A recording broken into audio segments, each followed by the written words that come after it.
Baik, sebelumnya Assalamualaikum warahmatullahi wabarakatuh. Kita bertemu lagi di mata pelajaran matematika.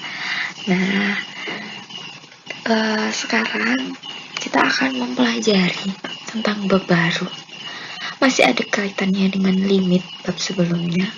Nah, sekarang kita akan memasuki materi turunan. Apa sih itu turunan? Sepertinya asing sekali ya. Oke, mari kita bahas di slide selanjutnya.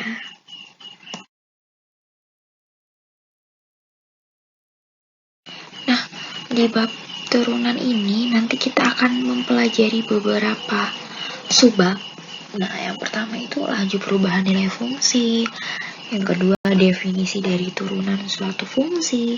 Yang ketiga adalah rumus umum turunan fungsi.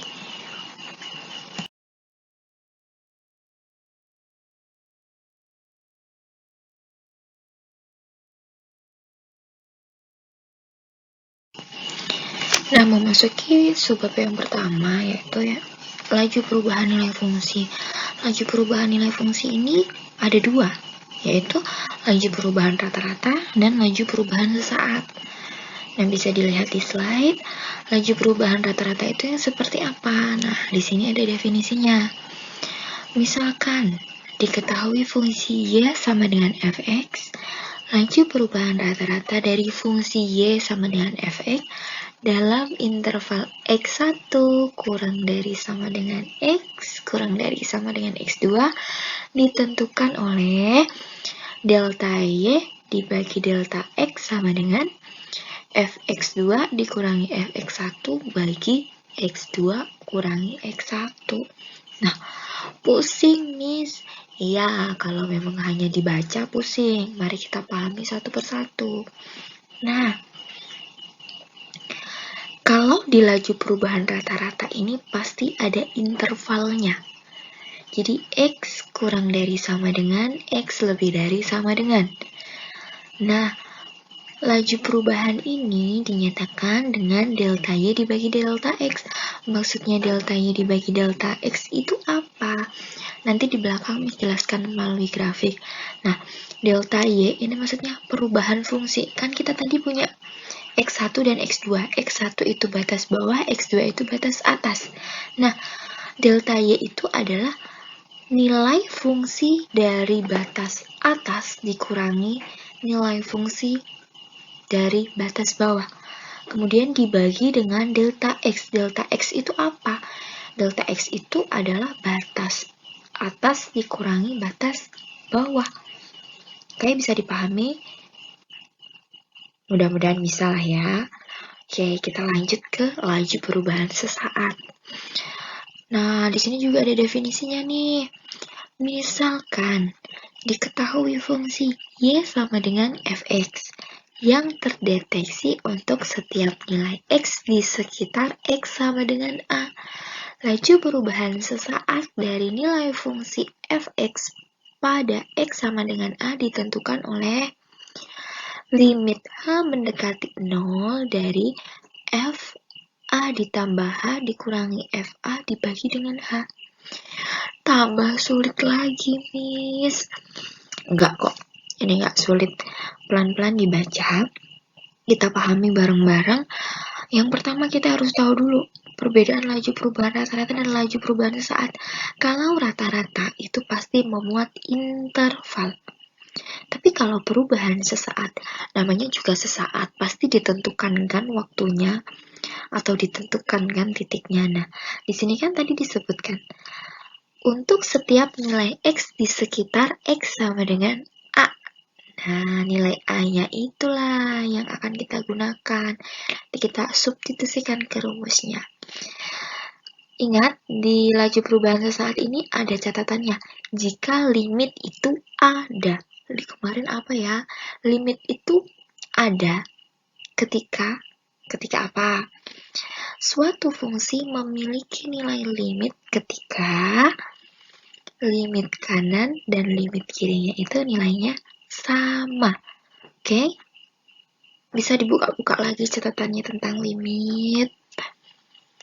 Oke, kalau sudah kita lanjut ke slide selanjutnya ya.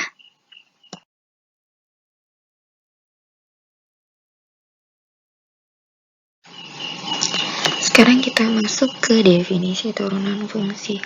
Apa sih sebenarnya definisi dari turunan suatu fungsi itu? Sekarang kita misalkan, diketahui fungsi y sama dengan fx terdeteksi untuk setiap nilai x di sekitar x sama dengan a. Kita punya itu tuh, kita udah punya fungsi fx-nya dan nilai x sama dengan a. Ada suatu pernyataan, jika limit h mendekati 0, fa plus h dikurangi fa dibagi h ada, maka bentuk limit h mendekati 0 dari fa plus h min fa per h dinamakan turunan dari fungsi fx pada x sama dengan a.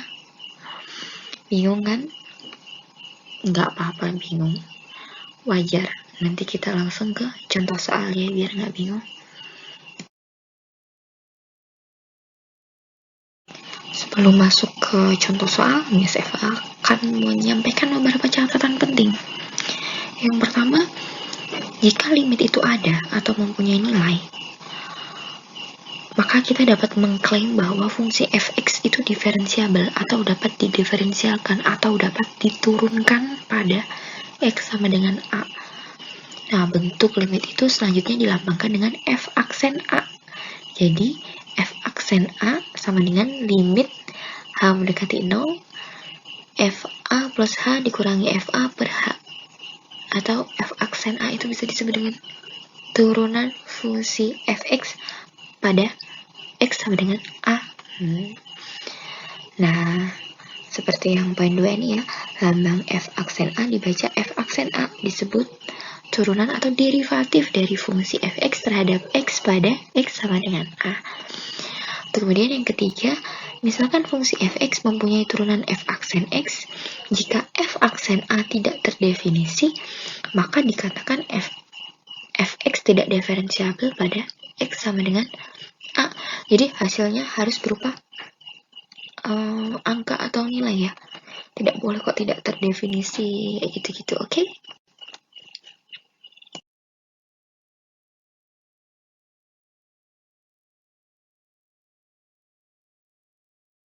Oke, sekarang kita masuk ke contoh soal yang pertama.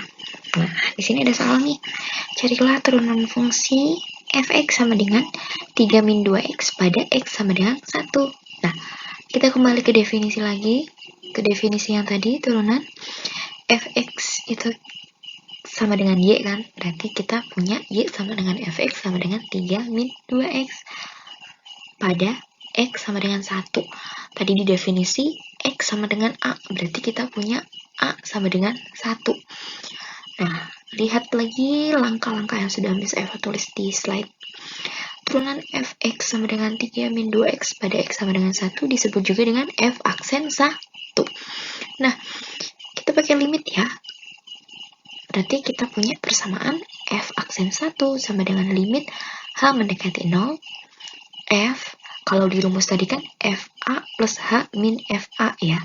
Karena kita sudah tahu kita punya nilai a sama dengan 1, maka a-nya langsung kita ganti pakai angka 1. Jadi f1 plus h dikurangi f1 per h.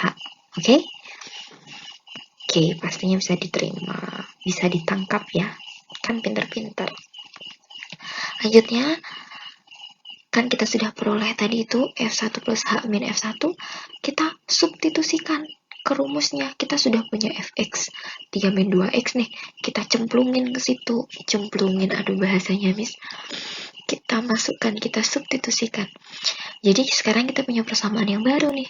Limit h mendekati 0, 3 min 2 dalam kurung 1 plus h. 3 min 2x, aslinya kan fungsinya itu, tapi di sini jadi 3 min 2 dalam kurung 1 plus h, karena apa? X-nya kita ganti dengan 1 plus h, bisa dipahami?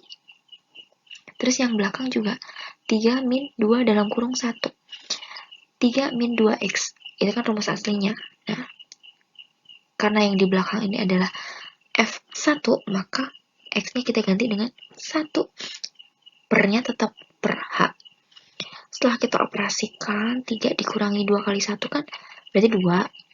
3 dikurangi 2 dikurangi min 2H, dioperasikan biasalah, bisa dong, sudah kelas 11 kok.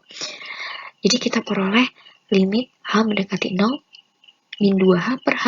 Sama-sama punya H nih atas bawah nih, kita coret, kita sederhanakan. Nah, setelah itu kita peroleh limit H mendekati 0, min 2. Berarti boleh dong kita klaim hasilnya adalah min 2. Jadi kita bisa tarik kesimpulan, turunan fungsi fx 3 min 2x pada x sama dengan 1 adalah min 2. Gampang kan?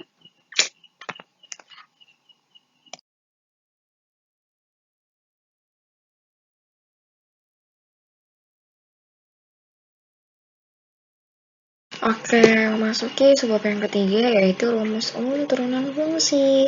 Sebenarnya sama aja dengan yang sudah disampaikan tadi, cuman bentuknya lebih digeneralisasikan, lebih dibuat umum kayak gitu.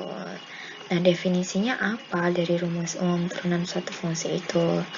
Misalkan nih, diketahui fungsi y sama dengan fx yang terdefinisi dalam daerah asal D, yang merupakan suatu himpunan yang terdiri dari X, di mana X anggota R, bilangan real. Nah, turunan fungsi fx terhadap X ditentukan oleh f aksen X sama dengan limit H mendekati 0, fx plus H dikurangi fx dibagi H, dengan catatan jika nilai limit itu ada. Oke, diperhatikan slide yang sudah Miss Eva berikan.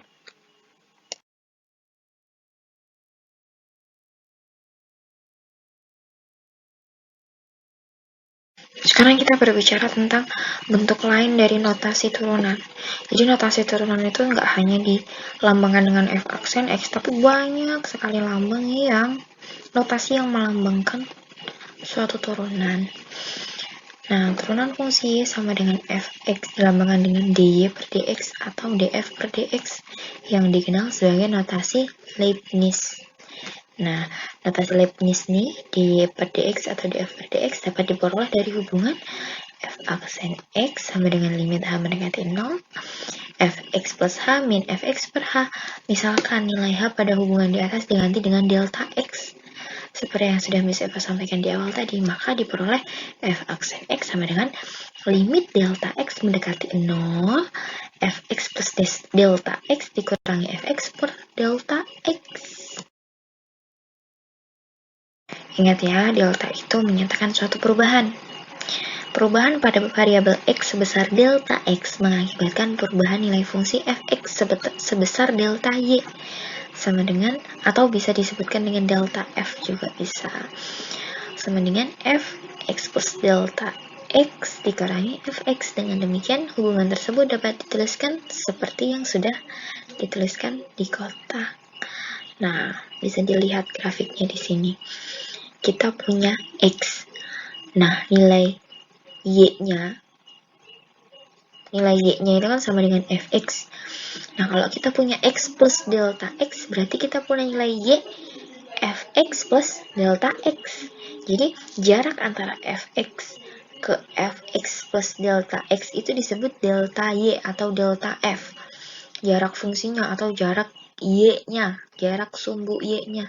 Nah, kalau jarak dari x ke x plus delta x, yaitu delta x, jarak antara x yang lama dengan x yang baru. Seperti itu. Nah, tadi sudah misalkan sebutkan beberapa notasi-notasi untuk melambangkan suatu turunan kan. Nah, bisa kita tarik kesimpulan, jadi untuk menyatakan turunan dari suatu fungsi y sama dengan fx dapat digunakan satu di antara notasi berikut. Ingat, salah satu. Bisa kita pakai y aksen atau f aksen x atau dy per dx atau df per dx. Penggunaan ini tidak ada aturan ya, maksudnya ketika ini harus menggunakan notasi yang ini nggak ada. Asal konsisten ya.